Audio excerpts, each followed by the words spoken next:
Hello, Geetha's food കോർട്ടിലേക്ക് എല്ലാവർക്കും സ്വാഗതം. അപ്പോൾ എല്ലാവർക്കും ഹാപ്പി പൊങ്കൽ ടു ഓൾ. ഇന്നലെ തിരുവാതിര കളി ഉണ്ടാക്കി, ഇന്ന് പൊങ്കലുണ്ടാക്കി. അപ്പോൾ അടുപ്പിച്ച് മധുരം കേട്ടോ, 2 ദിവസമായിട്ട് അടുപ്പിച്ച് മധുരമാണ്. അപ്പോൾ ഇനി ഏതായാലും ഒരാഴ്ചത്തേക്ക് ഞാൻ ഈ മധുരമൊന്നും ഉണ്ടാക്കില്ല.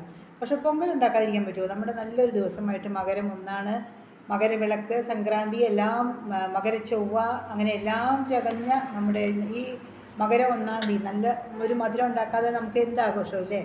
അപ്പോൾ ഞാൻ പൊങ്കലുണ്ടാക്കിയത് എങ്ങനെയാണെന്ന് കാണണ്ടേ? പല രീതിയിൽ പല ആളുകളും പല രാജ്യത്ത് പല സംസ്ഥാനത്ത് എന്താ പറയുക, പല കുടുംബത്തിലും പല രീതിയിലായിരിക്കും കേട്ടോ ഉണ്ടാക്കണത്. പക്ഷെ ഞാൻ ഉണ്ടാക്കണ രീതി ഞാൻ കാണിച്ചു തരാം. ഞാൻ അതിനുവേണ്ടി പുതിയ കലമൊന്നും വാങ്ങിച്ചില്ല. സാധാരണ മൺകലം, മറ്റേ എന്താ പറയുക, വെൺകലം മൺകലം ഇല്ല കേട്ടോ, വെൺകലപ്പാനയിലൊക്കെ ഉണ്ടാക്കും പണ്ട്.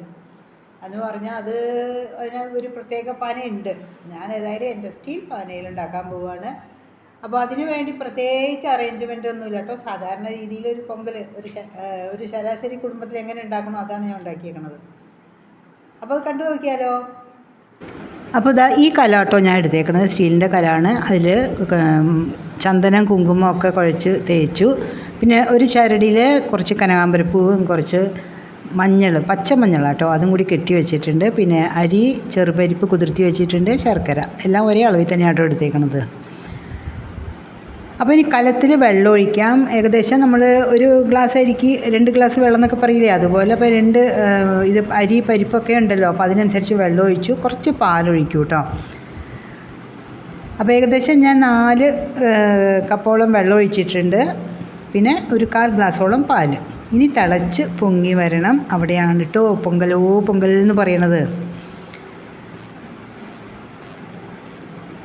അത് കിഴക്ക് വശത്തേക്ക് പൊങ്ങി വീഴണം എന്നൊക്കെ പറയൂ കേട്ടോ, വടക്ക് വശം അങ്ങനെയൊക്കെ ഉണ്ട് കേട്ടോ, ദിശയൊക്കെ ഉണ്ട്. അപ്പോൾ ഞാൻ ആ കിഴക്കോട്ടേക്ക് ആ പാനി ഒന്ന് ചരിച്ച് വെച്ചു കേട്ടോ. നമുക്കിതിൻ്റെ കൂടുതൽ വിവരമൊന്നും അറിയില്ല, പക്ഷേ എന്നാലും ചെയ്യുമ്പോൾ നന്നായിട്ട് ചെയ്യണമല്ലോ. അങ്ങനെ നന്നായിട്ട് പൊങ്ങി വന്നു കഴിഞ്ഞു. ഇനി അതിലേക്ക് പരിപ്പും പിന്നെ ചെറുപരിപ്പും കൂടി ചേർത്ത് നമുക്ക് ഒന്നും കൂടി തിളപ്പിക്കാം. ഒന്ന് മിക്സ് ചെയ്യണം കേട്ടോ, കാരണം അടിയിലൊക്കെ ഒന്ന് ഒട്ടി പിടിക്കാതിരിക്കണമല്ലോ. വീണ്ടും അതുപോലെ തിളച്ച് പൊങ്ങി വരും. നന്നായിട്ട് പൊങ്ങി ഒന്ന് വീണ് വരുമ്പോൾ ഞാൻ ശർക്കരയും കൂടി ചേർക്കും.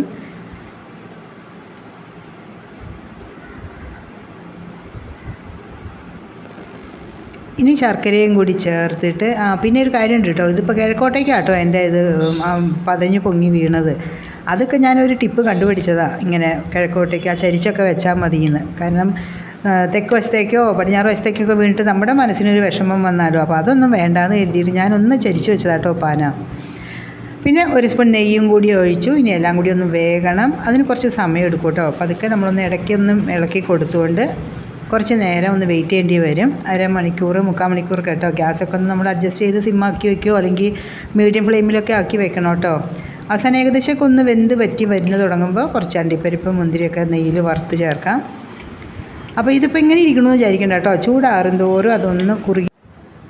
അപ്പോൾ അത് കണ്ടില്ലേ, ചൂടാറി കഴിഞ്ഞപ്പോൾ നന്നായിട്ട് നല്ല കട്ടിയായിട്ടൊക്കെ വന്നു കഴിഞ്ഞു.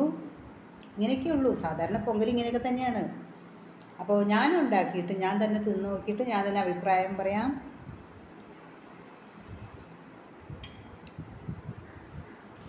അടിപൊളി പൊങ്കൽ. അപ്പോൾ എല്ലാവർക്കും ഒന്നും കൂടി പറയണം ഹാപ്പി പൊങ്കൽ. അപ്പോൾ നാളെ വേറൊരു വീഡിയോ ആയിട്ട് വരാം. അതുവരെ എല്ലാവർക്കും